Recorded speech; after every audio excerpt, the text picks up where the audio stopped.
Bonjour tout le monde, aujourd'hui une vidéo avec mon invité que je vais laisser se présenter. Bonjour, je suis Emmanuelle Coignard-Krebs et je suis kinésiologue à Senlis dans l'Oise. Très bien, merci Badubel pour cette présentation.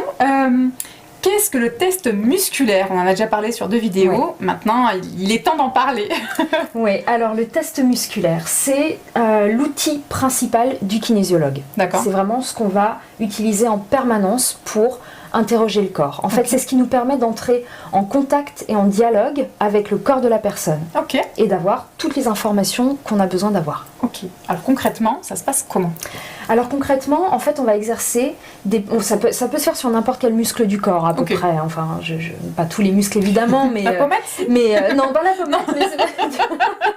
Voilà. mais en tout cas, voilà, ça peut se faire avec plein de muscles différents et en fonction des sujets spécifiques, on va tester tel ou tel muscle. D'accord. Maintenant, pour avoir des informations sur ce que le corps a gardé en mémoire, on utilisera un muscle en général pendant le temps de la séance. D'accord. Et la plupart du temps, ce sera le bras.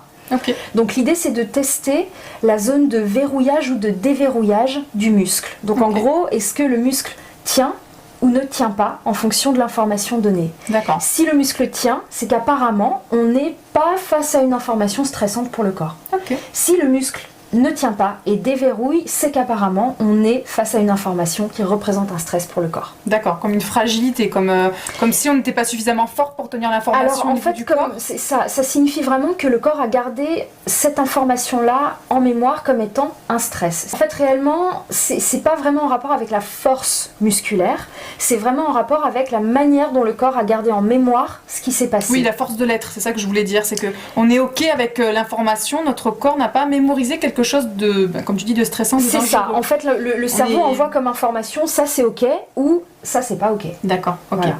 Donc notre corps a tout mémorisé, il faut Oui. juste le questionner et savoir comment le questionner. Exactement, comment le questionner et de fil en aiguille en fonction des informations et du verrouillage ou du déverrouillage du muscle, Mhm. on remonte comme ça progressivement à l'origine du blocage. D'accord. Et donc c'est à ce moment-là, quand on a mis peut-être des mots, où on peut... Est-ce que tu sens que des fois les mots sont pas nécessaires pour cette personne, mais juste la libération du corps suffira? Est-ce qu'il y a des sujets sur lesquels tu sens qu'il n'y a pas besoin de mettre de mots? Alors ça dépend vraiment des gens. Ouais, ça c'est sûr. La plupart du temps, on va passer par des mots. Parce que c'est le fait d'utiliser tel ou tel mot et la vibration du mot, justement, qui va permettre de faire passer l'information inconsciente au conscient. D'accord. Donc pour libérer le corps, il faut passer par le conscient. Bien sûr, ça libère un Et très souvent, les mots sont quand même très très utiles.